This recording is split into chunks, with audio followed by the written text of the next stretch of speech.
हम कहते हैं ना कि जब जोड़ी बनाता है, रब ने बना दी जोड़ी जब कहते हैं हम लोग, तो रब जोड़ी तब बनाता है जब कोई कॉमन बात होती है दोनों के बीच में। Birds of the same feather flock together. एक पंख के पंछी ही साथ में बैठते हैं। जिस दिन से मैंने इनको देखा था ना, मैंने बोला वाह यार, ये गोरी चिट्टी देवी है यार, मतलब इतनी प्यारी सी नूरानी सी देवी, मुझे लगता है कि मुझे तराशा गया है इनके साथ मिलने के लिए, और इन्हें भी तराशा जा रहा था मुझे मिलने के लिए। तो जो आपके खान्स हैं, कपूर्स हैं, नेपोटिज्म है, जौहर्स हैं, ये सारे जो हैं भेड़िए हैं इस इंडस्ट्री के। नाज़िया इलाही खान जी को भी शायद बुलाया जा रहा है, और फिर कुछ ने उसी के ऊपर रिप्लाई किया कि पुनीत वशिष्ठ जी बैठे हैं ना, जाने ही नहीं देंगे उनको, देख लेना। बिग बॉस कह रहे हैं कि वहां पर एक गिलास पानी पड़ा है। पानी मैं नहीं चाहूंगा वहां का एक पानी भी पिए। एसिड अटैक देखा है मैंने, जिहादी अटैक देखा है मैंने, अपने ऊपर गोलियां चलते हुए देखी कि कहीं मुझे कुछ खिला पिला के मर्डर ना करवा। बिल्कुल। लेकिन लॉरेन बिश्नोई कोई बलात्कारी नहीं है, कोई जिहादी नहीं है, कोई आतंकी नहीं है। मुझे लगता है कि मोहम्मद यूनुस जैसे हिसाब से आतंकी संगठन को बढ़ा रहा है। अभी हालात ऐसे हो चुके हैं कि पाकिस्तान के 3 टुकड़े होंगे। वहां से महरूम बलोच हो गई, हाँ। यहाँ से नाज़िया इलाही खान हो गई, सब जानते हैं क्या हो रहा है। ये असीम मुनीर को ऐसा क्यों लगता है कि भारत को परमाणु बम छुड़वा देगा? धमकियां तो ऐसी दे रहा है वो।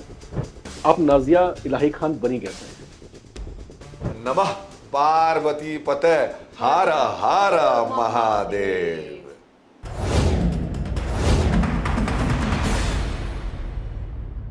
पाकिस्तान से लेकर बांग्लादेश और फिर खाड़ी देशों तक जो तमाम गतिविधियां रही हैं, इनके ऊपर जो है बेबाकी से अपनी राय रखती रही हैं नाज़िया इलाही खान। इनका परिचय हम अक्सर देते नहीं हैं क्योंकि अपने आप में जो है ये सेंसेशन है, जो पाकिस्तानी मीडिया में भी छाई रहती हैं। वहां की कंट्रोवर्सीज में भी अक्सर इनका नाम लिया जाता है और ये कहा जाता है कि आखिर ये है कौन और क्यों इस्लाम के खिलाफ इस तरीके से खुल करके बोलती है। बेबाक अंदाज किसी का है तो वो नाज़िया इलाही खान इनके नाम को परिभाषित करता है। लेकिन आज बातचीत का जो तमाम पहलू रहेगा उसमें अकेली नाज़िया इलाही खान शामिल नहीं होंगी, बल्कि हमारे साथ एक शख्स नहीं है, अपने आप में एक अजीम शख्सियत भी यहां बैठे हैं, आप देख पा रहे होंगे। और मैं इनका भी जो है अगर इंट्रोडक्शन कराऊं तो फिर क्या ही बात है। पुनीत वशिष्ठ साहब हैं, आप लोगों ने बहुत सारी फिल्मों में देखा होगा इनको, और जानी मानी हस्ती बॉलीवुड की सिनेमाज में रहे हैं, और नेगेटिव किरदारों में इनको खूब लोकप्रियता से लोगों ने चाहा है, खूब पसंद किया है। लेकिन जितने नेगेटिव किरदार ये निभाते हैं उतना ही पॉजिटिव इनका अंदाज है। अपने व्यक्तिगत जीवन में कितनी स्वीट पर्सन है ये, आज हम इनके जीवन के जो है लेयर बाय लेयर तमाम पहलुओं को जानने समझने की कोशिश करेंगे। और आज ये दोनों एक साथ क्यों बैठे हैं हम ये भी रिवील करने वाले हैं एक्सक्लूसिव नवभारत टाइम्स के ऊपर। आप दोनों साथियों का बहुत बहुत स्वागत है। जय राम जी की राम जी। हर हर महादेव। हर हर महादेव। बातचीत की शुरुआत आज हम नाज़िया जी से बिल्कुल नहीं करेंगे। आज आप लोग जो है जिनके फैन हैं थोड़ा सा रुक जाइए, क्योंकि जो लोग इनके फैन हैं पहले हम उनको टीज करते हैं, उनको हम छेड़ते हैं पहले। इससे पहले कि मैं इस बात को रिवील करूं, आप अपने शुभ मुख से इस बात को खुद ही रिवील कर दीजिए एक्सक्लूसिवली नवभारत टाइम्स पर कि आप दोनों साथ क्यों हैं। हम दोनों साथ इसलिए हैं क्योंकि यही परमात्मा की इच्छा है, महाकाल बाबा की इच्छा है। माता पार्वती और महाकाल बाबा को दोनों को ज़्यादा श्रेय दूंगा। और हम लोग साथ में इसलिए हैं क्योंकि इस कलयुग में सच्चे प्यार की जो धक धक होनी थी 2 दिलों में, वो हमारी एक दूसरे के लिए हुई और ईश्वर ने अपना काम कर लिया। इनको तराशा जा रहा था, मुझे तराशा जा रहा था, और एक समय ऐसा आया कि हमको मिला दिया गया है। For the first time in life I am in love and we are in love and हमारी विचारधारा एक है। हमारे अंदर सत्यवाद और राष्ट्रवाद कूट कूट के भरा हुआ है। डेफिनेटली इनके सारी बुक्स देख रहे हैं आप, इतनी बड़ी एडवोकेट हैं ये, बीजेपी की फायर ब्रांड पॉलिटिशियन है। इन जितनी नॉलेज नहीं है, लेकिन वो कहते हैं ना कि हाँ, मैं हमेशा से इनका एक्चुअली फ़ैन रहा हूँ। और मुझे तो सब कुछ सपना सपना सा लग रहा है कि एक्चुअली मेरी लाइफ मेरी अर्धांगिनी और मेरे जीवन की देवी बनने जा रही है। मैं इनको 3.5 साल से फॉलो कर रहा हूँ और मैं बोलता हूँ यार कमाल बोलती हैं, कमाल बोलती हैं। तो इस्लाम के बारे में इनसे भी इतना कुछ पता चला और बहुत कुछ पता चला। तो हम लोग साथ हैं इसलिए ताकि हम लोग प्यार से साथ में चल सके और असत्य को सत्य का आईना दिखा सके। ये हमने प्लान नहीं किया था, धीरे धीरे प्लान ऊपर वाला बनाते जा रहा है और एक अच्छा जीवन जिए यार, और लोग हमें देखकर खुश हों और हम एक खुशनुमा गुलसिता बनाने की कोशिश करें, बस यही है। और एक और महत्वपूर्ण बात यहाँ पर ये, बातचीत का क्रम मैं आगे बढ़ाऊंगा, लेकिन यहाँ पर जो है नाजिया जी ने हमसे कहा था कि जब भी स्क्रीन पर अपीयर होंगी तो एक्सक्लूसिवली दोनों एक साथ सबसे पहले हमारे ही स्क्रीन पर अपीयर होंगे। तो ये वादा नाजिया जी ने निभाया और पुनीत जी आपका भी बहुत ज़्यादा शुक्रिया कि आप जो है हमारे साथ यहाँ पर बने। और दर्शकों को मैं बता दूं, और इस साथ में बैठे क्यों है इसके ऊपर से पर्दा हटा देना चाहता हूं। नाजिया जी और पुनीत वशिष्ठ साहब जो है बहुत जल्दी शादी के बंधन में बंधने वाले हैं। 6 दिसंबर वो तारीख मुकर्रर की गई है जब नाजिया इलाही खान नाजिया वशिष्ठ बनने वाली हैं। ये 6 दिसंबर ही क्यों चुना तारीख आपने, क्या है इस तारीख को, ऐसा खास क्या है? 6 दिसंबर एंगेजमेंट के लिए बात हो रही है और 6 दिसंबर ऐसा मानना है कि बहुत ही खूबसूरत और बहुत ही महत्वपूर्ण डेट है मेरे लिए भी और इस देश के 120 करोड़ हिंदुओं के लिए भी। तो मुझे लगता है कि जिसने भी ये तारीख चुनी है और जहाँ से ये तारीख आई है वो तारीख बहुत महत्वपूर्ण है 6 दिसंबर की। हम सबको पता है कि इस देश के 22 करोड़ मुसलमान में से 15 करोड़ ऐसे मुसलमान हैं जो आज भी 6 दिसंबर के दिन ब्लैक डे मनाते हैं। और क्यों ब्लैक डे मनाते हैं ये बात भी हम सबको पता है। भगवान राम की प्राण प्रतिष्ठा जिस दिन हुई थी उस दिन राम जी, आपको पता है कि मैं और कंगना रनावत सबसे ज्यादा जय श्री राम के नारे लगा रहे थे मंदिर के सामने। लाल साड़ी में मैं भी थी और लाल साड़ी में कंगना भी थी और वो फुटेज खूब वायरल हुआ कि बाप रे बाप, इन दोनों ने तो इतने नारे लगाए हैं। उसी दिन मेरे मन में था कि अपनी जिंदगी का जो सबसे खूबसूरत डिसीजन होगा वो 6 दिसंबर को ही मैं पूर्ण करूंगी। तो मेरी इस बात को रखी गई है, ऊपर तक रखा गया है और इसलिए 6 दिसंबर की बात हो रही है। जी, 6 दिसंबर की तारीख नाज़िर जी ने एक्सप्लेन किया कि आखिर वो तारीख ही क्यों खास है जब वो शादी के बंधन में बंधेंगी और उस दिन जो है सगाई की रस्में पूरी की जाएंगी और नाजिया इलाही खान जो है नाजिया वशिष्ठ बनने वाली हैं। बातचीत का क्रम थोड़ा सा मैं आगे बढ़ाऊंगा, लेकिन अक्सर आप लोगों ने नाजिया जी को जो है बेबाक अंदाज में बहुत सारे राजनीतिक पहलुओं के ऊपर बात करते हुए सुना होगा। जिस बेबाकी से, जिस बेधड़क अंदाज में और जिस तरीके से खुल करके स्पष्टवादी तरीके से अपनी बात को रखती हैं, शायद ही कोई और रखता होगा।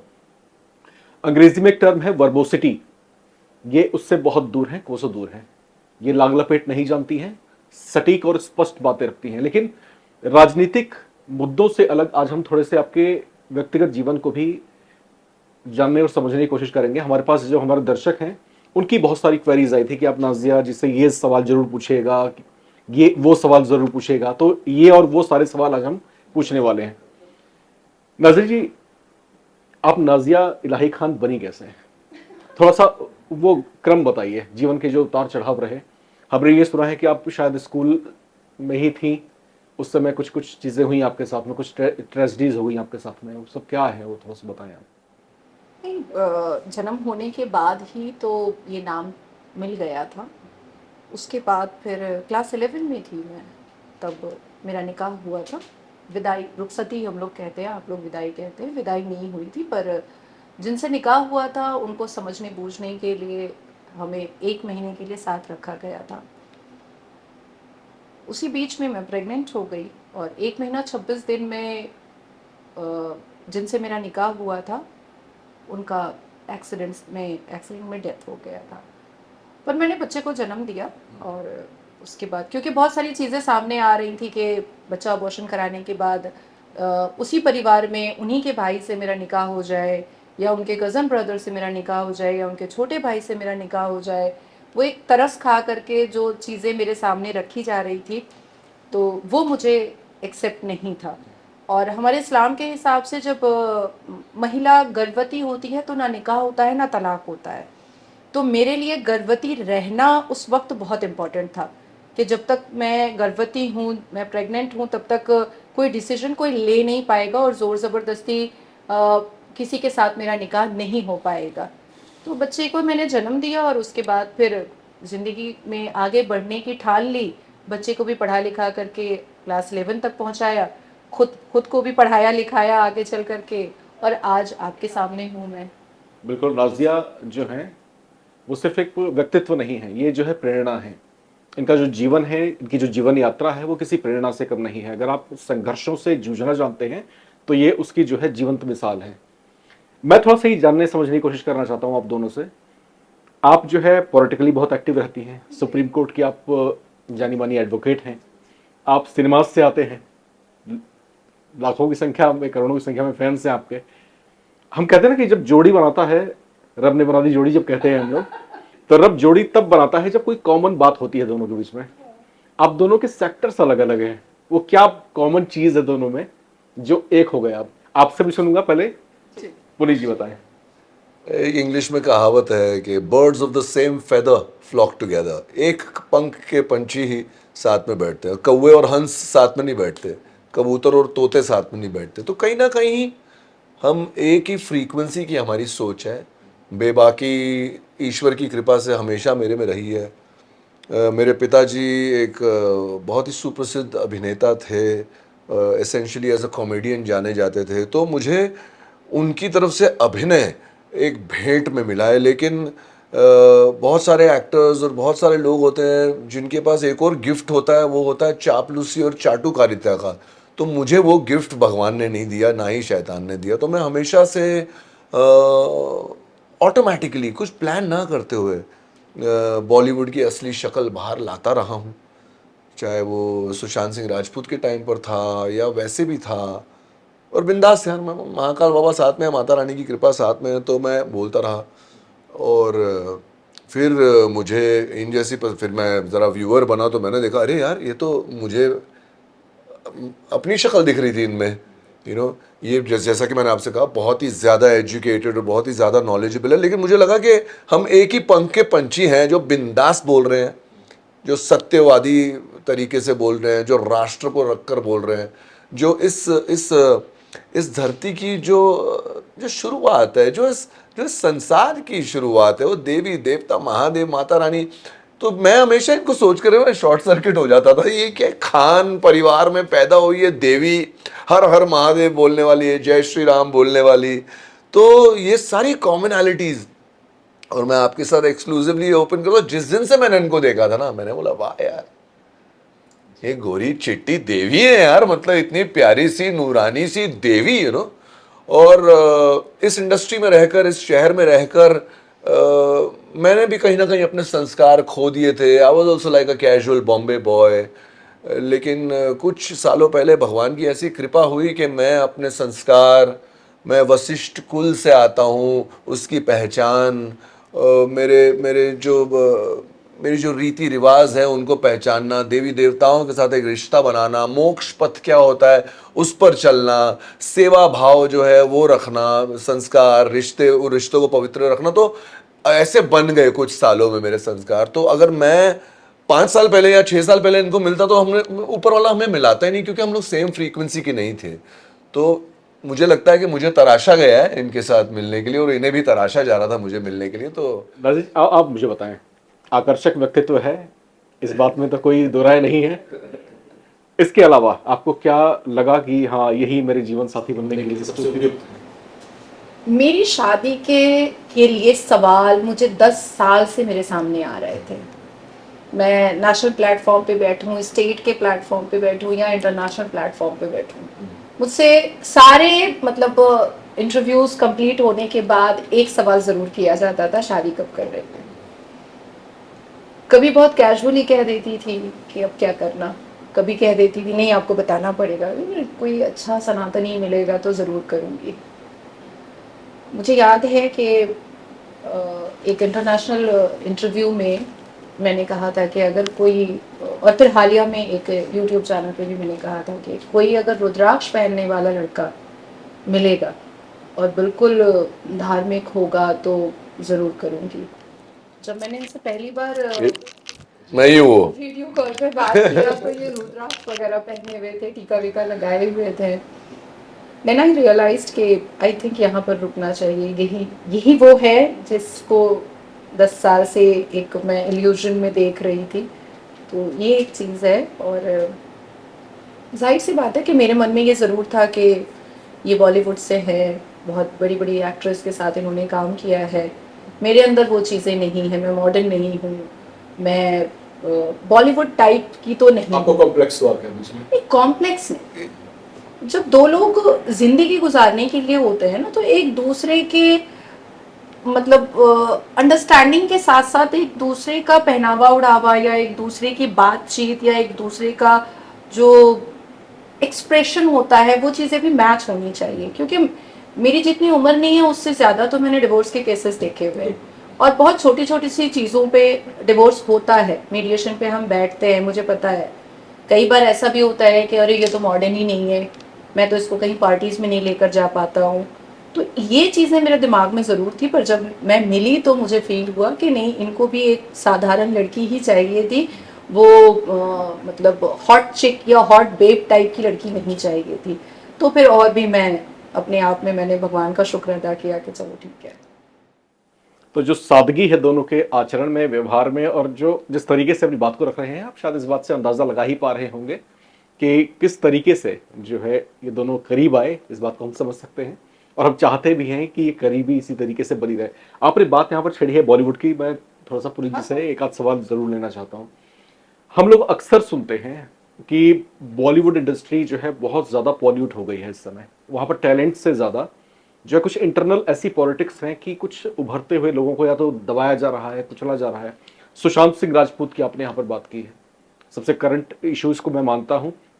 जो यंगस्टर्स हैं उनको बहुत मानसिक आघात पहुंचा था उनके चले जाने से। आप थोड़ा सा समझा सकते हैं दर्शकों को कि आखिर होता क्या है? आप खुद बॉलीवुड से हैं, आप ज्यादा बेहतर बता पाएंगे।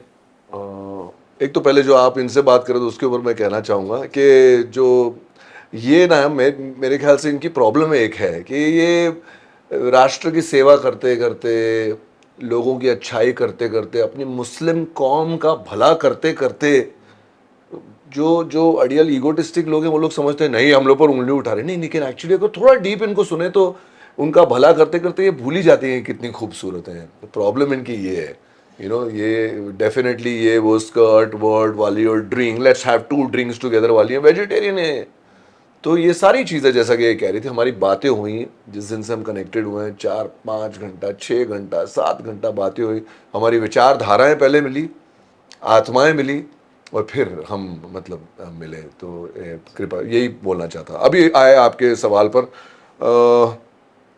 देखिए हम में भी जागरूकता कुछ सालों पहले ही आई कि बॉलीवुड एक बहुत ही करप्ट इंडस्ट्री है।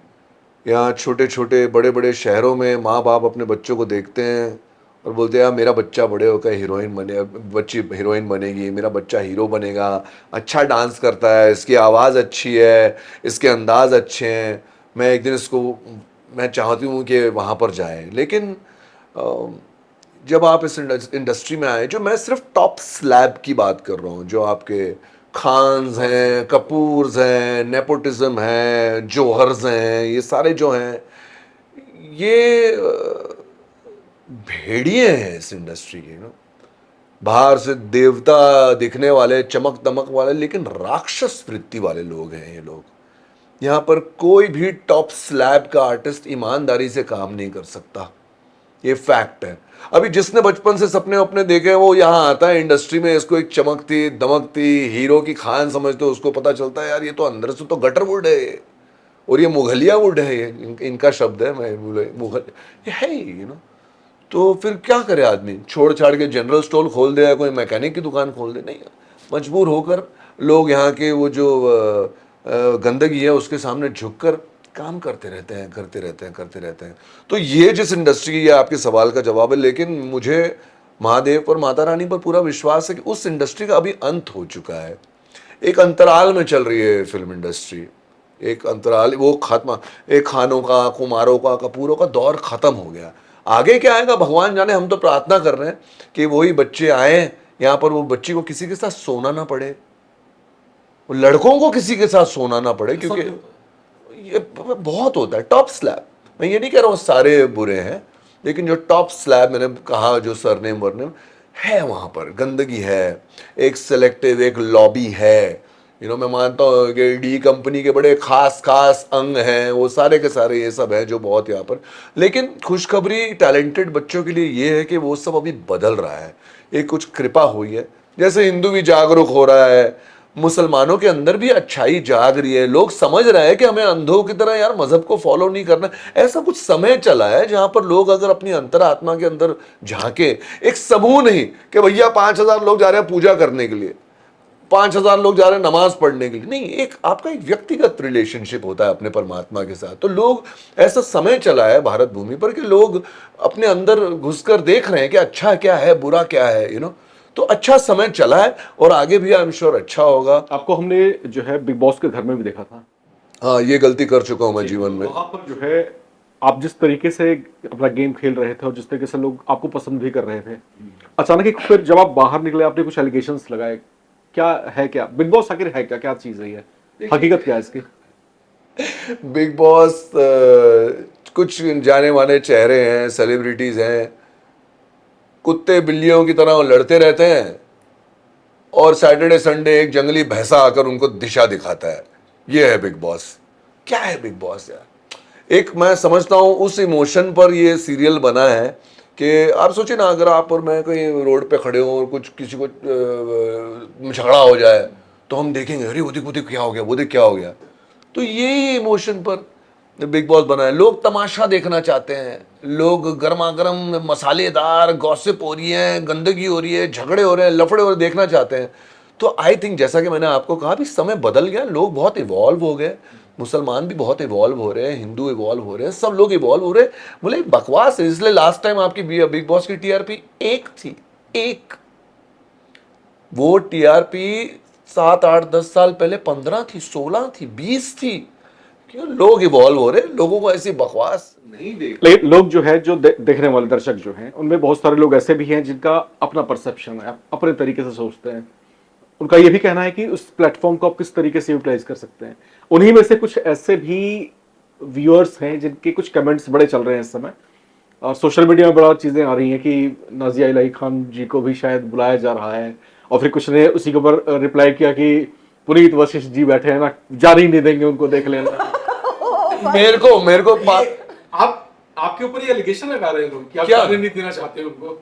500 करोड़ रुपए अगर मुझे दे दे वापस बिग बॉस में जाने के लिए, मैं कभी ना जाऊं, क्योंकि मैं एक अभिनेता हूं। अलग अलग भूमिकाओं को जीना मेरे पिताजी की तरफ से मुझे ये गिफ्ट मिला है। और ये ऑन कैमरा कह रहा हूं, मैं इनको ये कह चुका हूं कि आज अगर बिग बॉस चल गया ना तो आपकी वजह से चल जाएगा, क्योंकि आप वहां पर। आप ये कह रहे हैं कि इनको वहां पर जाना चाहिए और उसकी तकदीर को बदल देना। कि मैं इनके लिए चॉइसेस कभी नहीं करूंगा, ये भगवान का बनाया मैं रिश्ता नहीं, ये नहीं करोगे, वो नहीं करोगे, मेरे में वो मेल ईगो है नहीं। लेकिन ये एक देश की सेवा कर रही हैं, जो ये काम कर रही हैं, लोगों को वाकई अपने आप को ना जरा करके जो ये काम कर रही हैं वो अद्भुत है। तो ये गंगा में बह रही हैं। इस लेवल पर अगर ये बिग बॉस गई तो ये सीधा गटर में चली जाएंगी। मेरा जैसा आप बात कर रहे हैं, इसी तरह की कुछ और बातें भी हैं। लोग कहते रहे हैं कि भाई पर्सनैलिटी को एसेसिनेट करने वाला एक प्लेटफॉर्म है, जिसको जाना हो वहां जाए। लेकिन कुछ का ऐसा भी सोचना है कि भाई ये जो है एक अपॉर्चुनिटी है जहां पर हम जा करके दिखा सकते हैं कि हमारे अंदर क्या गट्स हैं। ये लड़ाकू क्षमता जो है, मुझे पर्सनली ऐसा लगता है कि शायद नाजिया जी, मैं जहां तक मैं उनको जानता हूं, उनके अंदर वो गट्स हैं शायद। वो जो जुझारूपना जो है, अगर जाएंगे क्या? मैं ये बीजेपी की और मुसलमानों को रिफॉर्म करने की, एक एकता बनाने की, इट्स अ प्लेटफॉर्म। मेरे को तो इस बात का डर है कि उनको कुछ गलत खिला पिला ना दे अंदर। मुझे इस बात का डर है, as a to be husband मुझे इस बात का डर है। बिग बॉस कह रहे हैं कि वहां पर एक ग्लास पानी पड़ा है, पानी मैं नहीं चाहूंगा वहां का एक पानी भी पिए। मुझे इनकी लाइफ को थ्रेट लगता है वहां पर ये जाएंगी तो, क्योंकि आप वहां पर कट जाते हैं दुनिया से। ठीक है, फिर आपको 1 2 रोटी देंगे, आपको आपकी चॉइस का नहीं मिलेगा। वो एक साइकोलॉजिकली इंसान को फ्रस्ट्रेट करने वाला शो है, ताकि आप जाकर फटोगे। जब मेरी कास्टिंग हुई बिग बॉस के लिए, कास्टिंग होगी, फिर उसके बाद मेरी साइकोलॉजिकल कास्टिंग हुई। वहां पर एक साइकेट्रिस्ट आया, मेरी मैनेजर के साथ बैठा, उन्होंने मेरी कास्टिंग की बात किया, मुझे जाना जाना जाना जाना जाना। फिर वो किसी स्वाति या किसी अमर को करेंगे, वो लोग इवैल्यूएट करेंगे, बोले हाँ पुनीत और ये स्वाति को भेज दो, इनके लफड़े होंगे, क्योंकि इनकी साइकोलॉजी ऐसी। बहुत गंदा खेल है भाई। वो एक बहुत ही गंदा साइकिल। क्या मिल जाएगा बिग बॉस को? जो भी बिग बॉस में गया वो उसके बाद क्या हुआ उसका? कुछ भी नहीं हुआ। मुझे ऐसा लगता है कि ये एक तरह की अलग केस स्टडी होगी। अगर नाजिया इलाही खान जो एक से एक धुरंधरों को धो दिया करती हैं, मैं चाहता हूं, मैं वैसे मैं देखता नहीं, वैसे मैं पर्सनली बताऊं अगर, लेकिन नाजिया इलाही खान अगर जाती हैं तो मैं जरूर टीवी ऑन करके बैठूंगा कि भाई क्या चल रहा है। यही तो वही यही तो वही तो मैं कह रहा हूँ कि ये आपको वहाँ जाना चाहिए। जब मुझे ये प्रपोजल आया जी। तो इस प्रपोजल पे उन लोगों ने मेरे ऊपर काफ़ी प्रेशर भी किया और मुझसे मिलने के लिए भी वो लोग बहुत परेशान हुए।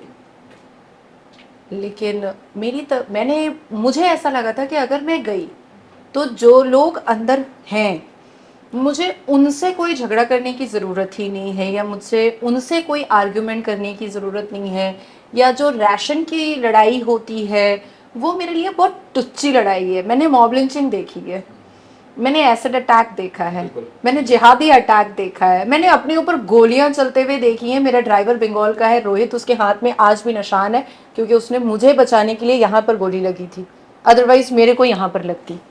तो मैंने ये सारी चीज़ें देखी है। तो बिग बॉस में जो राशन की लड़ाई होती है, सोने की लड़ाई होती है, उठने की लड़ाई होती है, वो मेरे लिए बहुत टुच्ची और चवन्नी अठन्नी वाली लड़ाई है, जो चीज़ें मैंने खुद देख ली है। मेरा टारगेट सलमान खान होता। सैटरडे संडे का मैं इंतजार करती और मैं सलमान खान को उसकी औकात याद दिलाती और मैं उसको ये बताती कि तुम कितने अश्लील और कितने बेहुदा और बदतमीज हो, और इस बुढ़ापे में भी तुम कितनी कोशिश कर रहे हो अपने आप को जवान दिखाने की। मेरा टारगेट एकदम एकदम 1 to 1 सलमान खान होता। लेकिन इनके एक्सपीरियंस को सुनने के बाद और समझने के बाद मुझे ऐसा लगा कि ये बिल्कुल सही सजेशन दे रहे हैं। और ये ना, ये तो सही है दिखा, लेकिन इनको मौका नहीं दिया जाता। अगर मौका दिया जाता कि ये सलमान खान को उसकी कुरीतियां बता दे कि ये तरह गड़बड़ है, पब्लिक को पता चल, तो सलमान खान अपने बिग बॉस शो में उसकी गंदगी क्यों होने देगा?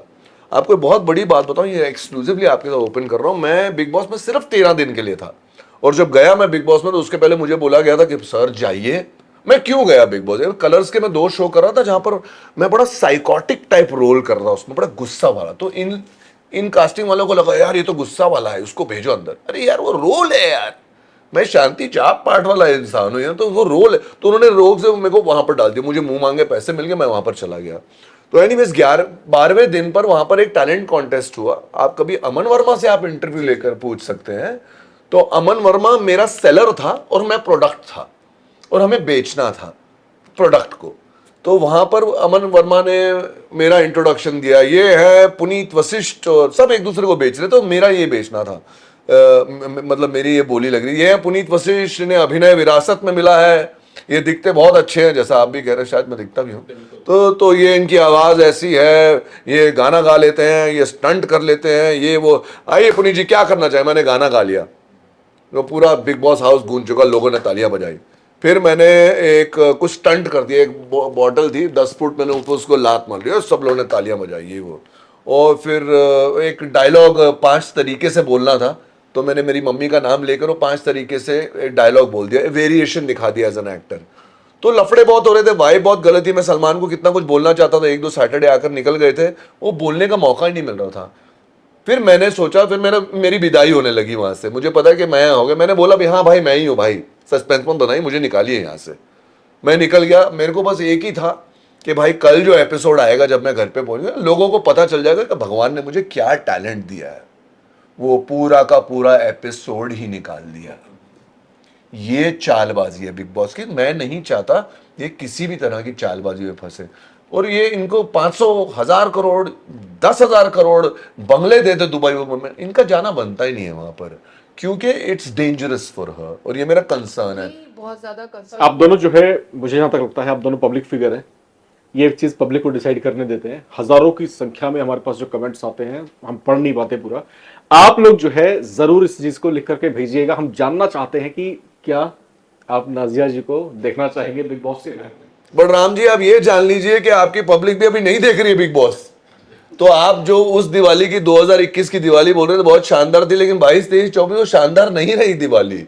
कोई नहीं देख रहा बिग बॉस, क्योंकि वो एक अजीब ही शो है, एक लेफ्ट वाला शो, झगड़े। कुछ अच्छा अध्यात्म चीज़ जो सिखाओ। इन्होंने मुझे बताया ना, और जिस हिसाब से मैंने पिछले 8 सालों में सलमान खान और आमिर खान की मूवीज़ पर मैंने केस किए हैं न्यायपालिका में, सर्वोच्च न्यायपालिका में, और जिस हिसाब से बॉक्स ऑफिस ठप हुआ है आमिर खान की मूवी लाल सिंह चड्ढा हो या सलमान खान की मूवी हो, तो कहीं ना कहीं मुझे इनकी बात में सच्चाई भी दिख रही है कि कहीं मुझे कुछ खिला पिला के मर्डर वर्डर ना करवा दिया बिल्कुल, जाए। और मुझे फिर इस बात उसको का भी डर। बॉलीवुड में चलता ही है कि मर्डर को सुसाइड का एक वो पर्दा उड़ा दिया जाता है। तो मुझे इस बात पे थोड़ा मैं भी कन्विंस हो रही हूँ कि कहीं सलमान खान, क्योंकि सलमान खान जैसे सना खान को पालता है जो पाकिस्तानी मुखबिर है, एजाज खान को मेरे पीछे लगा करके रखा हुआ है सलमान खान। वो तो मैं महाराष्ट्र पुलिस की मैं बहुत आभारी हूँ कि महाराष्ट्र पुलिस जो है बहुत कड़ी नज़र रखता है एजाज खान पर। और मैं अगर अभी फ़ोन कर दूं कि भाई उसको अरेस्ट करना है तो फिर करना पड़ेगा। वो सिर्फ मेरे एक फ़ोन की वजह से एजाज खान जेल की कस्टडी में नहीं जा रहा है। तो ऐसे बहुत सारे मुस्लिम आर्टिस्ट और एक्टर्स को सलमान खान ने मेरे पीछे लगा करके रखा है पाकिस्तानी मुखबिर के हिसाब से, आतंकवादी के हिसाब से। तो जब मैं बिग बॉस में चली ही जा रही हूँ तो फिर तो मैं सलमान खान को डायरेक्ट उसकी मुट्ठी में मिल जा रही हूँ। कुछ खिला दे, कुछ पिला दे, या मुझे बिल्कुल। मेंटली इतना हैरेसी कर दे, फिर तो कह देगा कि भाई सुसाइड है। तो इस बात पे मुझे बिलीव होता है। बिल्कुल। और बॉलीवुड की अगर हम बात कर रहे हैं तो लॉरेंस बिश्नोई गैंग इस समय बहुत ज्यादा सुर्खियों में छाया हुआ है, और खास तौर से कनाडा में सरे में जहां पर कपिल शर्मा का कैफे है उसके ऊपर जो है फायरिंग कराई गई थी, और जो गोल्डी है गैंगस्टर उसने खुद इस बात को स्वीकार किया था कि हाँ मैं ही वो हूं जिसने ये चीजें कराई थी। तो ये चीजें भी बहुत चल रही हैं कि जो सलमान खान के साथ में काम कर रहे हैं हम उनको बख्शेंगे नहीं। तो ये बातें सिर्फ बॉलीवुड तक सीमित नहीं है, ये जो है गैंगस्टर्स जो है इस चीज को बहुत सीरियस नोट पर ले रहे हैं। क्यों ले रहे हैं उस पर खैर हम अगली बार बात करेंगे। मैं इसको कंप्लीट करूंगी। मैं आपका 1 मिनट तो लेना चाहूंगी। लॉरेन बिश्नोई एक लॉ स्टूडेंट था। वो चाहता तो अपनी ज़िंदगी को बहुत ही खूबसूरत बना सकता था। आज एलएलबी की डिग्री लेकर के हम देश के सर्वोच्च न्यायपालिका में प्रैक्टिस करते हैं, और आप जैसे इतने बड़े एंकर हम लोगों को हमारा परिचय देते हैं कि आप देश की जानी मानी रिनाउंड एडवोकेट है। वो भी बन सकता था, लेकिन उसने अपने धर्म के लिए और अपने पूजनीय धार्मिक चीज़ों के लिए वो रोड पर उतर गया, वो क्रिमिनल बन गया। लेकिन लॉरेन बिश्नोई कोई बलात्कारी नहीं है, कोई जिहादी नहीं है, कोई आतंकी नहीं है, कोई डकैत नहीं है, उसने कभी बैंक रॉबरी नहीं की है, उसने कभी किसी लड़की का रेप नहीं किया है, मोलेस्टेशन नहीं किया है, वर्बल रेप नहीं किया है, उसने कभी किसी से फिरौती नहीं मांगी है। उसने उन लोगों के पीछे वो पड़ा है जिसने उसके धर्म को आघात पहुंचाया है। तो मुझे लगता है कि ये जो टैग दिया गया है लॉरेन बिश्नोई को कि गैंगस्टर है, गैंगस्टर है, गैंगस्टर है, तो गैंगस्टर क्यों है? एक है हाफिज सईद जो टेररिज्म ऑर्गेनाइजेशन चला रहा है, पर वो लड़का और लड़की यूज करता है, हनी ट्रैप करता है, मुजरा कोठा चलाता है। इस पर मैं थोड़ा सा एक आपको बीच में टोकना चाहूंगा। लॉरेंस बिश्नोई जो है उसके जो है व्यवहार को लेकर थोड़ा सा कॉन्ट्रडिक्शन है। हम लोग जब देखते हैं कनाडा के जो खालिस्तानी हैं, खालिस्तानियों के खिलाफ जो है लॉरेंस जो है खड़ा होता है, एक स्टैंड लेता है, बोलता है कि अगर हिंदुस्तान के खिलाफ किसी खालिस्तानी ने जो है जुबान खोली तो मुझसे बुरा कोई नहीं होगा। मनीषा मर्डर केस भिवानी में होता है तो वहां पर जो है लॉरेंस बिश्नोई गैंग जो है अनाउंस करता है कि जिसने भी इस दुर्दांत घटना को अंजाम दिया है हम उसको छोड़ेंगे नहीं।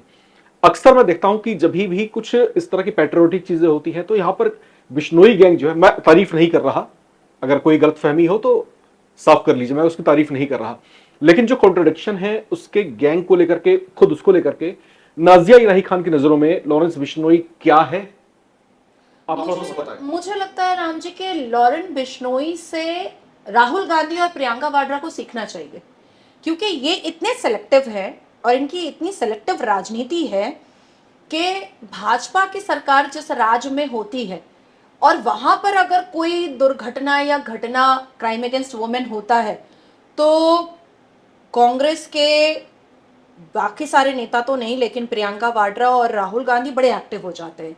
लेकिन यही क्राइम अगेंस्ट वुमेन या गैंग रेप या मॉलेस्टेशन या लड़कियों के साथ कोई अत्याचार, महिलाओं के साथ कोई अत्याचार, जब पश्चिम बंगाल में एक डॉक्टर अभया बिटिया का ब्रूटल रेप और मर्डर होता है तो प्रियंका वाड्रा का स्लोगन लड़की हूँ, लड़ सकती हूँ, कुछ भी कर सकती हूँ, लेकिन जा नहीं सकती हूँ, जाकर उसके शव के पास बैठ नहीं सकती हूँ। तो ये जो सेलेक्टिव राजनीति और सेलेक्टिव केसेस जो राहुल बाबा चूज करते हैं कि इस महिला का केस ना मुझे मुझे हैंडबिल लेकर के खड़े हो जाना है और मुझे इसके लिए न्याय मांगना है।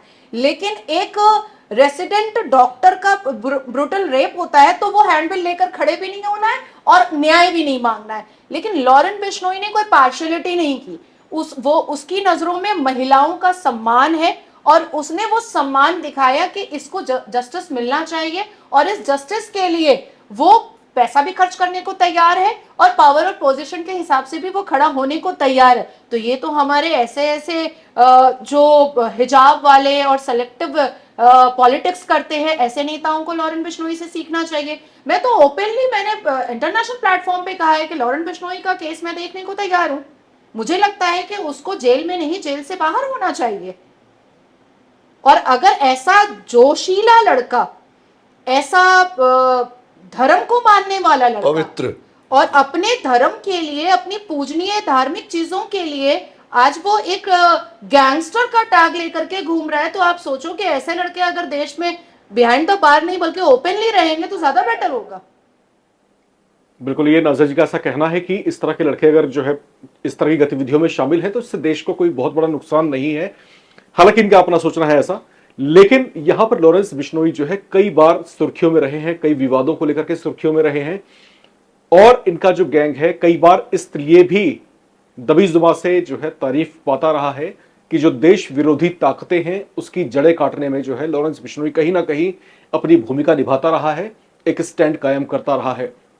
खैर, थोड़ा सा हम आगे बढ़ते हैं और मैं वशिष्ठ साहब के पास चलूंगा। थोड़ा सा आप मुझे थोड़ा ये बताइए कि बॉलीवुड और जो गैंग्स हैं, आपकी ये बात छिड़ी है तो मैं जरूर वहां पर आपसे समझना चाहूंगा, क्या वाकई में इस तरह की चीजें होती हैं कि एक्सटॉर्शंस, एक दौर था जो हमने देखा 90s का कि जब दाऊद गैंग हुआ करता था, दाऊद इब्राहिम था और बाकी और भी गुर्गे हुआ करते थे उनके, तो क्या अभी भी वो चीजें चलती हैं? ये तो सब खुलकर आ गया ना सुशांत के टाइम पे। चलती है, बिल्कुल चलती है, अभी नहीं चल रही हैं, खत्म होने को है। हाथी पूरा निकल गया, बस दीवार में पूंछ बची हुई है। बट जो आपने कहा वही चला है। मुकेश दुग्गल के ऊपर गोली चलाई थी, राकेश रोशन के ऊपर गोली चलाई थी। सर, गुलशन कुमार को 16 गोली मार के मार दिया तो किसने मारा? ये सब फीलू खान और ये सब दाऊद इब्राहिम, इन लोग ने ना फिरौती, ये this is a fact of Bollywood. Dawood चला गया, भगोड़ा बन गया, भाग गया यहाँ से, लेकिन उसकी प्रथा तो अभी भी चल रही है। अभी जाकर मुंबई पुलिस पवित्र हुई है ना, क्योंकि बीजेपी का राज आया। उसके पहले से जरा पुलिस ने भी अपने आप को रिफॉर्म किया। उसके पहले पुलिस तो गैंगस्टर बनी हुई थी बॉम्बे में। आज कुछ ईश्वर की कृपा हुई है, गणपति सिद्धि विनायक की कृपा हुई है बॉम्बे की धरती पर, महाराष्ट्र की धरती पर, कि पवित्रता निकल कर आ रही है, लोग पवित्र हो रहे हैं। लोग, एक यूनिवर्सल रियलाइजेशन हो रही है लोगों को, ये क्या यार अच्छा करें यार, क्या ले जाएंगे हम, तो वो सारी चीजें हो रही हैं। तो ये जो इंडस्ट्री है इसका जवाब है आपके विवेक रंजन अग्निहोत्री हैं। मैंने अभी एक फिल्म की उदयपुर फाइल में, उसमें विलन हूं, तो अमित जानी उसका जवाब है।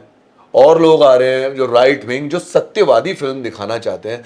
जोधा अकबर, जोधा कोई थी नहीं है, प्रूव हो गया है। और अकबर एक टुच्चा सा, गंदा सा, काला गटर साफ करने वाला बंदा दिखता, तो उन्होंने अकबर को ऋतिक रोशन बना डाला। तो ये भी एक बहुत डीप सबकॉन्शियस चेतन मन को इन्फ्लुएंस करने वाली स्टोरी टेलिंग है, जो ऐसा था ही नहीं। अच्छा, बात आप बहुत फेयर कर रहे हैं। मुझे आप ये बताइए कि जहां तक कला की बात है, सिनेमा जो है कला है और कला कोई बंधन की मोहताज नहीं है, किसी दायरे को नहीं समझती है। आपको क्या लगता है कि ऑपरेशन सिंदूर हुआ, सारी चीजें हुई, ठीक है, अपनी जगह पर है, क्या पाकिस्तानी कलाकारों को अभी भी सर्वाइव करना चाहिए बॉलीवुड में, या फिर जो लोग उनको शह दे रहे हैं? वहां पर कौन सा पाकिस्तानी बोला कि गलत किया जो 26 लोगों को मारा? किसने कहा कि, मतलब यार साफ सी बात है, कहीं दब गई, कहीं ज्यादा प्रखर होकर नहीं आई। कलमा आता है, नहीं आता है, अपना खतना दिखा, गोली मार दी। इनसे मैंने इनकी, तभी तो मेरी इनकी पहचान भी नहीं थी, लेकिन इस साल कहती थी टेररिस्ट अटैक नहीं है, हिंदू जेनोसाइड है, this is a goddamn Hindu genocide. लोग क्यों नहीं खोल रहे? असदुद्दीन ओवैसी भी उसके बाद नहीं ये गलत किया इन लोगों ने, क्योंकि उनको लगा कि कोई उनका गीता का श्लोक समझ के मार देगा कि अगर क्या तुम लोग बताओ, गीता का श्लोक आता है, भारत भूमि में हिंदुओं की ज्यादा तादाद है ना, तो इनको ये डर लगा। तो कई सारे जो कट्टर जिहादी सोच के मुसलमान हैं, वो लोग भी साथ देने लग गए मोदी जी का, क्योंकि उनको ये फियर पैदा हो गया कि भैया ये तो हमें गीता और इन चीजों का श्लोक पूछेंगे, हमको नहीं आया, हमको गोली मार देंगे। लेकिन हिंदू ऐसा नहीं है सर, और हिंदू ऐसा क्यों नहीं है, ये भी एक प्रॉब्लम है। हिंदू आज तक मारा जा रहा है अपने धैर्य और सहिष्णुता, क्या बोलते हैं उसको, सहिष्णुता। सहिष्णुता, कि यार सहन करो, सहन करो, पेशेंस एक्सेप्ट करो, धैर्य रखो, सब सही हो जाएंगे। आज सिकुड़ के हम एक एक हिंदू राष्ट्र भी नहीं हम लेबल कर पा रहे। तो ये हिंदुत्व की प्रॉब्लम रही है। हमारे भगवान ने कहा है कि अभी जब अधर्म की मतलब अति होती है तो वो आएंगे। तो एज अ ब्राह्मण मैं तो वेट कर रहा हूँ, प्रभु आओ, और कुछ कुछ लोगों के रूप में आ ही रहे। मैं तो इनमें वैष्णव माता का स्वरूप देखता हूँ जिस हिसाब से बात करती हैं। तो तो मोदी जी के भी अंदर भी एक दैविक शक्ति मुझे दिखती है। जबकि मैं कोई कांग्रेस या बीजेपी नहीं, मैं देख रहा हूँ भैया कौन अच्छी इंसानियत दिखा रहा है यहाँ पर। और फिलहाल मैं देख रहा हूँ कि बीजेपी दिखा रही है। लोग बोलते हैं मोदी को निकालो, ये हिंदू लोग का है क्या, इतनी सारी योजनाएं बनी है 80 85 90, तो क्या मुसलमानों को उसके बेनिफिट्स नहीं मिले? तो ये सारी चीजें हैं लोगों को स्पिरिचुअल। नौवां अवतार देखे बुद्ध का हुआ, हमारे सनातन धर्म को भी धीरे धीरे इवॉल्व हुआ। वो क्या बोलते हैं, हाँ, बेटर बेटर बेटर हुआ, अवतार आए, वरा अवतार आए, परशुराम जी आए, राम आए, कृष्ण आए, फाइनली नौवां अवतार बुद्ध है। बुद्ध क्या है कि अपने अंदर जाओ और मोक्ष प्राप्ति करो, शांत हो जाओ। अगर सबके सब, मैं ये नहीं कह रहा हूं कि बुद्धा को फॉलो करो, सबको सब बैठो अपने अंदर, जरा देखो सही क्या है गलत क्या है। और अगर आपने शांति अंदर प्राप्त कर ली तो आप नहीं बहेंगे ये सब वायलेंस वायलेंस में। सब ये वापस इनकी कही हुई बात मैं कह रहा हूं कि वो तो अकेला बैरिस्टर बन गया, किसको बना रहा है बैरिस्टर? वो तो भीड़ बना रहा है भेड़ियों की, वो किसका भला कर रहा है? तो वो मुसलमान भाई जो हैं मेरे, जो एक लीडर के मतलब में बह गए, मतलब हजारों लोग, उनको भी रियलाइज करने के उनको यूज किया जा रहा है भाई। शांति बनाए रखो। और उनके माँ बाप को भी रियलाइज कर रहे हो ना कि कहाँ भेज रहे हो मदरसों में, कहाँ जा रहे हो, ये लीडर की भीड़ बन रहे हो। अच्छा बनो यार, ऊपर वाला लाया आपकी दाल रोटी, सब सब हो जाएगा अरेंज यार, उसके ऊपर भरोसा करो। लेकिन किसी भीड़ की जाकर आप गिनती ना बन जाओ और आप कुछ भी ना करो किसी लीडर की बहकावे में। तो यही है। तो या Bollywood is changing, I am sure people are changing and everything is happening for the good. जी बिल्कुल। और बॉलीवुड के जो सितारे हैं, आप लोगों ने देखा उनको, ये खुद जो है इस बात को मानते हैं कि ये कोई टॉलरेट करने की बात नहीं है कि आप ऑपरेशन सिंदूर को अंजाम दीजिए और हम आपके कलाकारों को अपने यहाँ पर जो है शह देते रहेंगे। ये चीजें हम सह नहीं सकते। थोड़ा सा हम जियोपॉलिटिकली बात करते हैं। एक जियोपॉलिटिकल सिनेरियो जो है अभी कुछ बदलता हुआ दिखाई दे रहा है हिंदुस्तान के अगेंस्ट। मैं एक ट्राइलेटरल बनता हुआ देख रहा हूँ।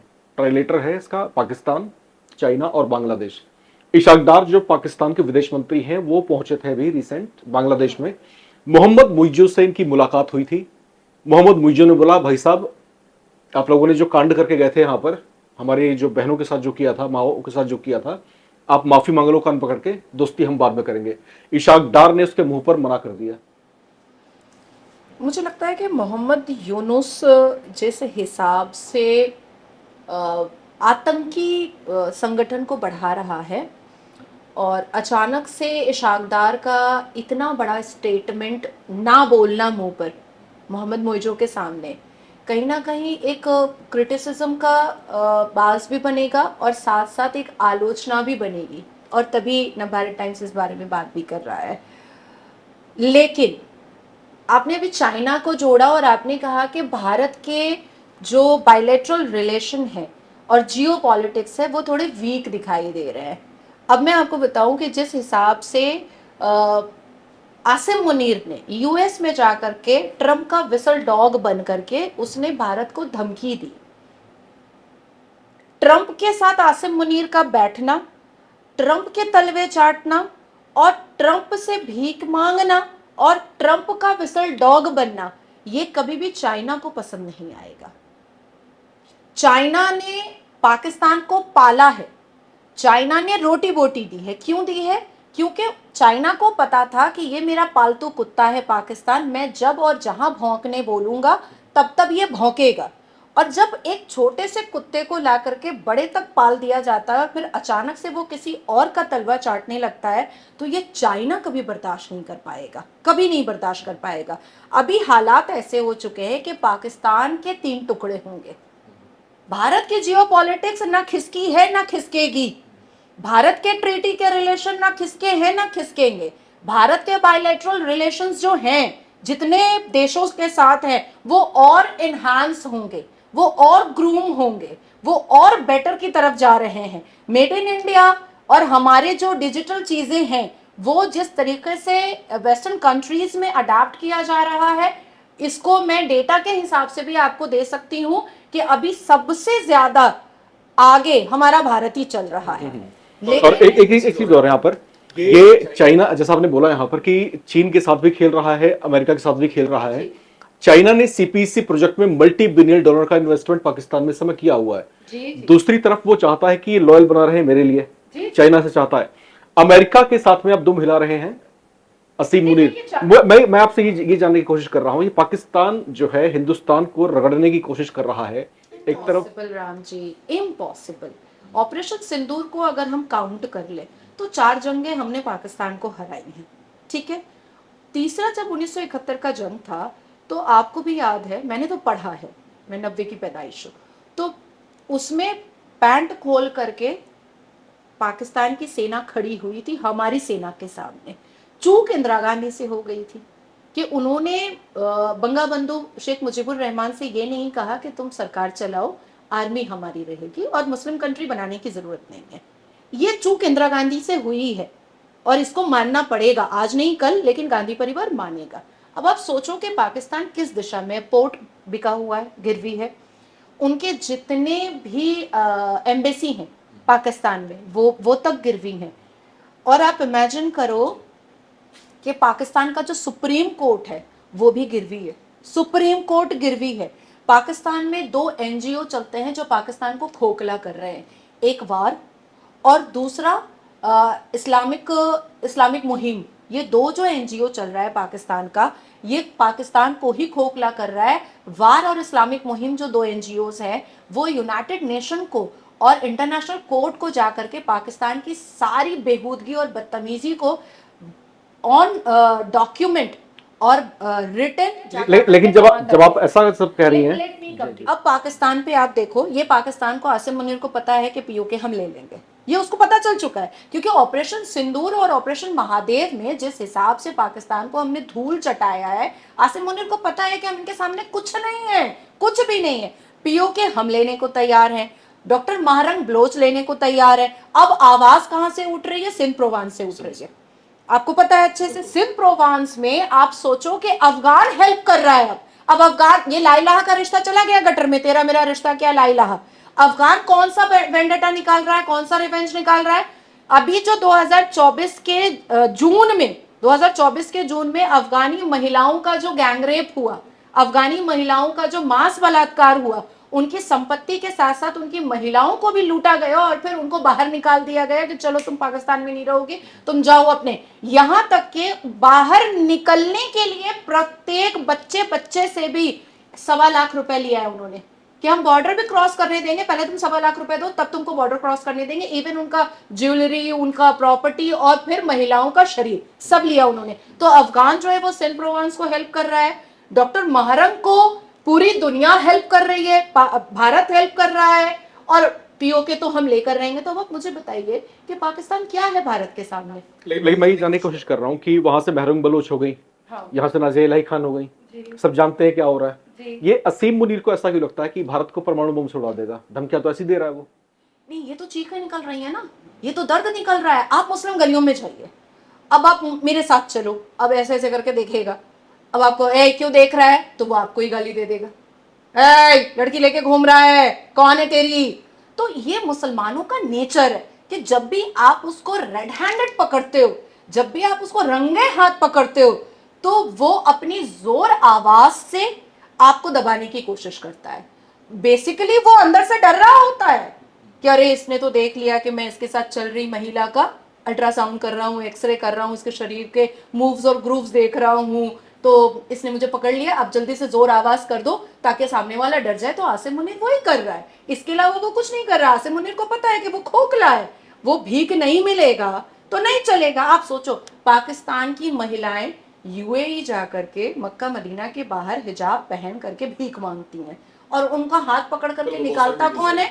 मोहम्मद बिन सलमान निकालते हैं, चलो निकलो। वो रेफ्यूजी का वो फ्लाइट जो है वो बुक करवाते हैं और भर भर करके भेड़ बकरियों की तरह, गधेड़ों की तरह वापस भेजते हैं कि पूरा माहौल गंदा कर दिया है। मैं जो अभी अबू धाबी गई थी उसमें मैंने वहां पर जो अरबी लोग थे, शेख लोग थे, उन्होंने मुझे बोला कि मैम आप यकीन करें कि यहाँ पर आकर के ये लोग पापड़ तल करके और चकली बेचते हैं यहाँ पर। अब आप सोचिए कि हम कैसे एक्सेप्ट कर लें। अब आप इंडोनेशिया चले जाओ, उसके बाद फिर आप जर्मनी चले जाओ, उसके बाद आप इटली चले जाओ। मेरी अभी आई थिंक 14 दिन पहले मैं इटली के एफएम रेडियो पे बैठी थी। वहां पर मुझे पता चला कि प्रत्येक पाकिस्तानी लड़के वहां पर भी जा करके वो मोलेस्टेशन कर रहे हैं और वो अरेस्ट हो रहे हैं। जर्मनी में अभी 3 दिन पहले लड़का अरेस्ट हुआ है। उससे जब पूछा गया है, मोहम्मद मोहम्मद मोहम्मद आई थिंक अल्ताफ, हाँ मोहम्मद अल्ताफ नाम था उसका, 3 दिन पहले की बात है। जब उससे वहां के कॉप ने पूछा कि 11 साल की बच्ची, तो कह रहा है हमारे इस्लाम में तो जायज है, ये रेप है, ये मॉलेस्टेशन है, हमने वहां मदरसे में पढ़ा नहीं। तो आसिम मुनीर को पता है कि वो भी खोखला है और उसका देश भी खोखला है, भीख के कटोरे में वो देश बना है। पाकिस्तान का फॉरेन रिजर्व क्या है, उसकी दुर्गति क्या हो सकती है, भविष्य जानता है वो। और चीन जिस तरीके से उसकी लॉयल्टी की समय परीक्षा ले रहा है और यह भी मॉनिटर कर रहा है कि जिस तरीके से वो पाकिस्तान अमेरिका को शह दे रहा है अपनी जमीन पर, आने वाले समय में ये दो महाशक्तियों के बीच में किस तरीके से पिस जाएगा, शायद पाकिस्तान को ये इस समय एहसास नहीं हो रहा। मुल्ला मुनीर लगातार गीदड़ भपकियां दिए जा रहे हैं कि हिंदुस्तान के ऊपर हम परमाणु हथियार से हमला कर देंगे। हिंदुस्तान को परमाणु हथियार की भी आवश्यकता नहीं पड़ेगी। छोटा सा मुल्क है, दुम जैसा पाकिस्तान, वहां पर 4 ब्रह्मोस अगर गिर जाएं तो उसका सफाया पूरी तरीके से तय हो सकता है। पुरी जी, आप थोड़ा सा मुझे आप ये बताएं कि ये जो तमाम चीजें चल रही हैं, ये सारी चीजें हैं, जैसे हमने ये देखा कि बॉलीवुड में भी जो है कुछ अटैक्स हो रहे हैं अचानक। हमने सारी कड़ियां जोड़कर समझने की कोशिश की। जैसे सैफ अली खान के ऊपर जो है एक बांग्लादेशी अटैक करके चला जाता है, कुछ दिन गुजरते हैं, अचानक से जो है गोविंदा के पैर में गोली लग जाती है। अचानक से फिर कुछ ये होता है कि गोविंदा की पत्नी ये रूमर फैलाती है कि हम तलाक ले रहे हैं। क्या बॉलीवुड के ऐसे बड़े अभिनेता वापस से जो है लाइमलाइट में आने के लिए तड़प रहे हैं और ये स्टंट्स कर रहे हैं? मुझे ऐसा लगता है, लेकिन मैं नाजिया से मुझे पता चला कि ये तो फेक प्रोपागेंडा था ना, सैफ का जो था वो पूरा फेक प्रोपागेंडा था। तो मैं इनफैक्ट इनको कंटिन्यू करने दूंगा उस पर। तो पाकिस्तान जो, मैं उस पर कुछ कहना चाहूँगा कुछ सेकंड के लिए, न्यूक्लियर बॉम्ब छोड़ेगा ये वो। तो मेरे पास काफ़ी सारे वीडियोस आए जहाँ पर इनके पास गाड़ी चलाने के लिए पेट्रोल नहीं है और पाकिस्तान स्पेशलिस्ट हो गया गधा गाड़ी चलाने में, गधा। और लोग एक्सपोर्ट भी होता है वहां से चाइना में। तो ये गधे पर सवार हैं और न्यूक्लियर बॉम्ब की धमकी दे रहे हैं, मतलब कमाल है। और आपका जो सवाल है, I think Nazia is the right person. ये जो प्रोपेगेंडा है, गोविंदा की गोली चली मेरे को नहीं, लेकिन इनको तो पता है कि वो सैफ का तो जो भी था वो तो फेक प्रोपेगेंडा था पूरा। देखिए, मुझे ऐसा लगता है कि बॉलीवुड में रहने के बाद मैं इनकी तरह तो नहीं जानती, बिकॉज ये वहाँ पर उसी फैमिली का सदस्य रह चुके हैं। मैं वहाँ से मेरा दूर दूर तक भी कनेक्शन नहीं है और मैं रखना भी नहीं चाहती। मुझे कहीं ना कहीं ये फील होता है कि दोबारा पॉलिटिक्स में आने के लिए और दोबारा टीआरपी बटोरने के लिए एक सस्ती लोकप्रियता का ये ढोंग बहुत अच्छा है। चाहे वो गोविंदा ने किया हो, चाहे वो शत्रुघ्न सिन्हा करते हैं, चाहे वो बाबुल सुप्रियो करते हैं, और चाहे सैफ अली खान। ठीक है, मैं कुछ क्विक क्वेश्चन सबसे पूछूंगा, मुझे बताइएगा फटाफट से इसके बारे में। अजमेर शरीफ में जो है आपने क्लेम किया कि वहां पर जो है दुष्कर्म होते हैं, क्या सबूत है आपके पास? अजमेर 1992 का पूरा सर्टिफाइड कॉपी है और उसके 4 मुजाबिर चिश्तिया परिवार के आपके दिल्ली के ही आज भी जेल में अरेस्ट है। तो आपको बहुत अच्छे से पता है कि उसके प्रूफ मांगने की ज़रूरत नहीं है और उसका रीपिटिशन जो है, रेवेन्यू पिटिशन जो है वो जनवरी आई थिंक मैं 2026 को फाइल कर दूंगी ताकि उनको फांसी की सजा मिले। कुछ मुस्लिम स्कॉलर्स हैं, उनका ये कहना है कि जैसे हिंदुओं में गुरुकुल चलता है, हमारे भी मदरसे चलते हैं, आपको क्या दिक्कत है मदरसों से? नहीं, मुझे दिक्कत नहीं, मुझे कोई दिक्कत नहीं है। गुरुकुल अगर चलता है तो सिर्फ गुरुकुल नहीं चल रहा है, वो बच्चे पढ़ते भी हैं और यही वजह है कि सर्वे का रिपोर्ट कहता है कि 120 करोड़ की आबादी में 79% जो हिंदू हैं वो शिक्षित हैं। और सचर कमीशन की रिपोर्ट कहती है, जो 2 डेकेड पहले भी थी और अभी 2025 के अप्रैल की भी है, कि मुस्लिम जो हैं वो दलित से भी पीछे हैं एडुकेशन में, शिक्षा में। मदरसा, मुझे लगता है कि मदरसे की हमें ज़रूरत नहीं है, हमें एकेडमिक क्वालिफिकेशन की ज़रूरत है, क्योंकि हम दलित से भी पीछे हैं शिक्षा में। आप आर्मी की तरफ नज़र घुमा करके देखिए, आप प्रोफेसर की तरफ नज़र घुमा के देखिए, आप इसरो में जा करके देखिए, मुसलमान नहीं मिलते हैं, नहीं मिलते हैं। और अरबी पढ़ने से कोई आईएएस आईपीएस नहीं बनता है, ये बात हिंदुओं को पता चल चुकी थी, इसलिए वो गुरुकुल के साथ साथ अपने एकेडमिक क्वालिफिकेशन को भी कंप्लीट करते हैं। तो मेरा कहना है कि आप ला इलाहा पढ़ लो ना, घर के अंदर पढ़ लो, माएँ पढ़ा देंगी, अब्बा जान पढ़ा देंगे, नाना जान पढ़ा देंगे, लेकिन आप बाहर सरकार से अपनी एकेडमिक क्वालिफिकेशन की योजनाएं मांगे। जी, आप मुझे एक चीज़ बताइए, जम्मू कश्मीर में बहुत सारे अलगाववादी हैं, ठीक है, रहते हिंदुस्तान में हैं, खाते हिंदुस्तान की हैं, बजाते हिंदुस्तान की हैं, और जब नारे लगाने होते हैं तो हिंदुस्तान के खिलाफ लगाते हैं। ऐसे अलगाववादी कश्मीरियों का परमानेंट इलाज क्या हो सकता है आपकी नजरों में? देशद्रोह का केस और गोली मार दो। देशद्रोह, ये देशद्रोह है। मैं तो बोलता हूँ मोदी जी क्यों इतने धैर्यवान हो रहे हैं, क्यों इतना धैर्य है मोदी जी, ये देश की सेवा के लिए आए हैं ना मोदी जी। और बीजेपी एक ऐसी पार्टी है जो देश की सेवा कर रही है, तो आप ये अलगावादी मदरसावादियों को क्यों आप उगने दें। आपने बात की गुरुकुल की और मदरसों में, तो उसमें तो ज़मीन और सातवें आसमान का फ़र्क है। गुरुकुल में जितना मैं जानता हूँ कि उन पे तो ये पढ़ाई है कि आप ग्रंथ जाने, आप जाप पाठ श्लोक जाने, एक ब्रह्मांड के साथ आप एक रिश्ता बनाएं, आप मानव जाति की सेवा करें, आप अपने जगत की सेवा करें। तो मदरसे में तो यही सिखाया जाता है, ये जो बाजू में तेरे शर्मा है वर्मा है ये काफिर है, इसको उड़ा। एम आई राइट नो, एम आई राइट? तो ये तो अलग ही बात होगी ना। आप यहाँ पर प्रेम की बात कर रहे हो और यहाँ पर आप मतलब आप लोगों को मारने की बात करें। इसी धरती पर रहकर, इसी धरती का चिकन मटन खाकर आप यहीं पर हिंदुस्तानियों को चिकन मटन बनाना चाहते हैं। मैं इसमें ऐड करूंगी, गुरुकुल से ही अर्थवेद आया, ऋग्वेद आया। अब जिसको हम अभी कह देते हैं अरे हकीम साहब ने फलाना जड़ी बूटी दे दी, तो वो हकीम साहब तो अल कुरान से नहीं लेकर आए, वो तो अर्थवेद से ही लेकर के आए हैं ना। तो आपके यहाँ गुरुकुल में ज्ञान विज्ञान भी पढ़ा दिया जाता है, जीरो का आविष्कार आपने किया। तो बहुत सारी चीजें हैं जो मतलब मुझे ऐसा लगता है कि 99.9% जो शिक्षा है वो गुरुकुल में मिल जाती है, बस डिग्री के लिए उनको एकेडमिक ज्वाइन करना पड़ता है। लेकिन हमारे अल कुरान में या शरिया में जिन्ना के या हदीस में कोई एकेडमिक क्वालिफिकेशन तो नहीं है। अच्छा, बातचीत का थोड़ा सा हम अंत की तरफ बढ़ेंगे। मैं ये जानना चाहता हूँ, ये जो मेल हुआ है, क्या मैं आने वाले समय में नाजिया जी को किसी फिल्म में या किसी सीरियल में या किसी एक्ट नो करता नो नो नो नहीं, ये मेरी पर्सनल हीरोइन है, वही रहेंगी, कोई कैमरा के आगे नहीं आएंगे। आज आपके कैमरा के सामने बैठ गई है मेरी पर्सनल हीरोइन, वो तो बैठती हैं। मैं जैसे आपको पॉडकास्ट देती भी आई हूँ, जैसे आपको लाइव ज्वाइन करती भी आई हूँ, मैं जैसे डिबेट्स करती हूँ, मैं जैसे कोर्ट जाती हूँ, मेरी जो रूटीन हमेशा से रही है मेरी वही रूटीन रहेगी।